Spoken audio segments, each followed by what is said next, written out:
Ah!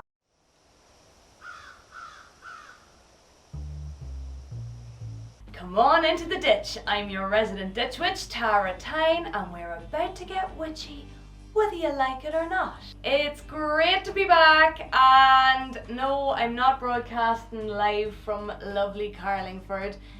Let's just say I gave the green screen an inch, and it took a mile or two. Once you let that bad boy out of the box, ain't no putting it back in. I may have lost my mind several times in the past week, but the footage is great, and the overly ambitious video that it's all in aid of will be out in the next few weeks. It has my actual blood, sweat and tears in it. You're really not going to want to miss it.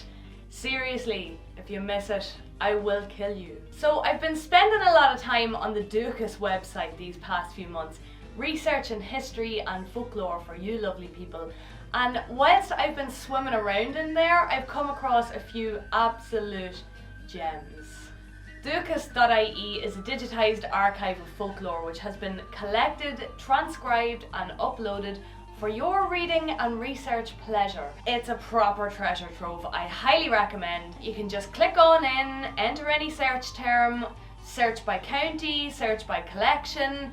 Amazing. So I thought I'd share with you today a little selection of collective wisdom from my own county of Louth.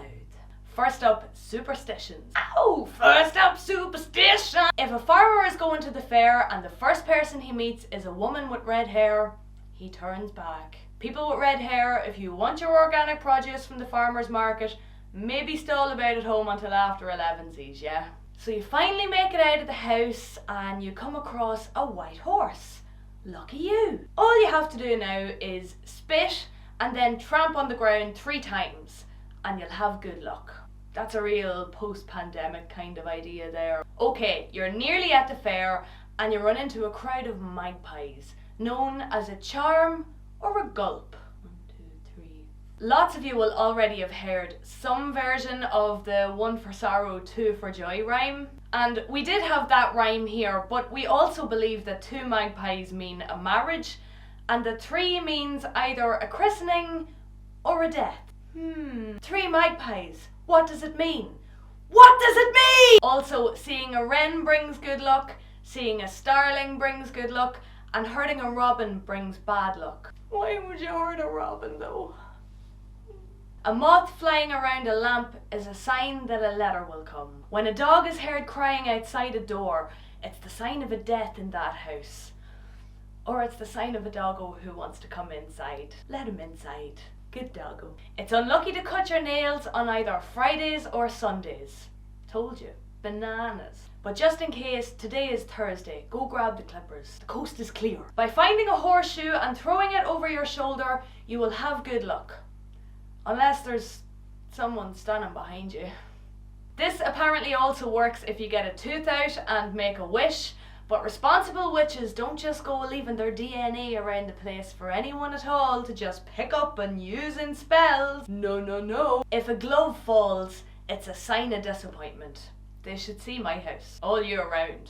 Gloves everywhere, for absolutely no reason. More bird lore next. There's so much bird lore. Mostly warning us to protect birds. Don't hurt birds. If you touch a blackbird's nest, she will curse you.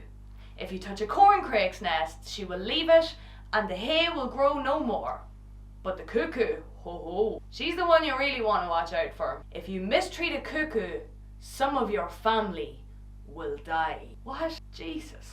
This last superstition is specific to Carlingford, the pretty village in the background picture at the start. Green screen really earning its keep there, in fairness. And hey to all the Carlingford heads watching, if you're from Carlingford and you also happen to be a dairy farmer, do yourself and your cattle a favour and avoid interfering with the rearing of young swallows, lest your cattle give blood instead of milk. Incredibly specific and horrifying imagery there. Nice work on the superstitions, coolie peeps. And on that cheery note, let's move on to weather lore. A swan in flight is a sign of rain, as is a swallow flying low, as is a curlew crying at night.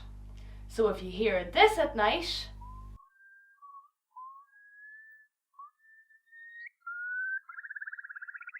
try not to yourself, it's just this wee lad telling you to bring an umbrella with you in the morning. A plover seen picking in a field is a sign of snow. Oddly enough, on the plover Wikipedia page, it says that Icelandic media covers the sighting of the first plover each year, since it means the beginning of spring there. And actually in Ireland, it does tend to snow more in the spring than it does in winter, but we're further south, so I don't really know how that works.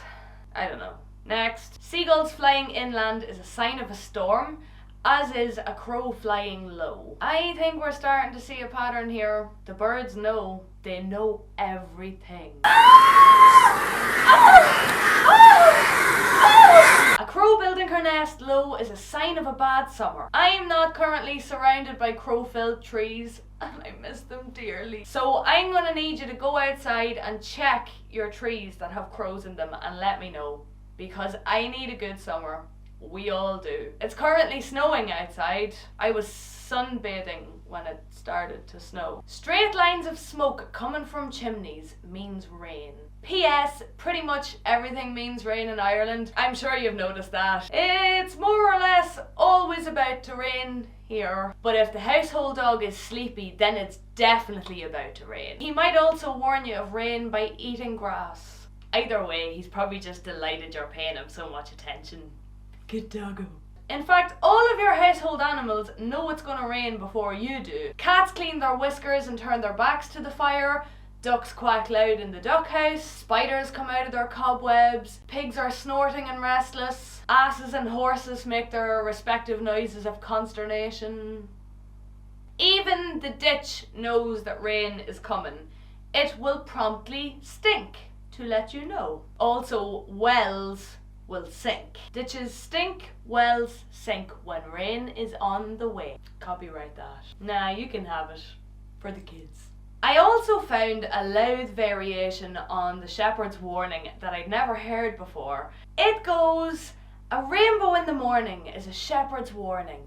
A rainbow at night is a shepherd's delight. I was gonna question what kind of witchcraft is causing nocturnal rainbows, but sure, look it, it's Louth. I've seen stranger things. And to finish up, I have some kind of April-May specific weather predictions. First of all, April showers bring forth May flowers. It seems pretty obvious and a reminder of better things to come, maybe, when you think it's nearly summertime and then it starts snowing. And then, rain in May fills the haggards with straw and hay. The haggard was an enclosure for keeping crops or grain and other fodder, so this meant there'd be an abundance. I wouldst wish it that thy haggard overfloweth this summer, yet I wouldst not wisheth rain on you, dear friend. And that's it. I hope you enjoyed this little window into our local lore here in Louth. County-wide restrictions are hopefully going to ease up soon, and I look forward to being able to show you around a little bit more then, because it's a really beautiful place. I'm sure you've gotten that from some of my videos so far. So if you want to make sure you catch that, hit subscribe for more fun and witchy adventures. Thanks for watching, whether you're new or old, to this particular ditch. I hope it's not too stinky. I upload every Thursday, and most weeks I'll put a short out on Monday or Tuesday as well. Slán agus bannacht, goodbye and good luck to you. I wouldst wish it. I wouldst wish it that thy haggard overfloweth this summer, yet I would not wits. Right, we might need to forget that. Ah, blah blah blah blah blah. But you heard a robin though. So there's also a variation in Louth that I had never. Oh, fuck!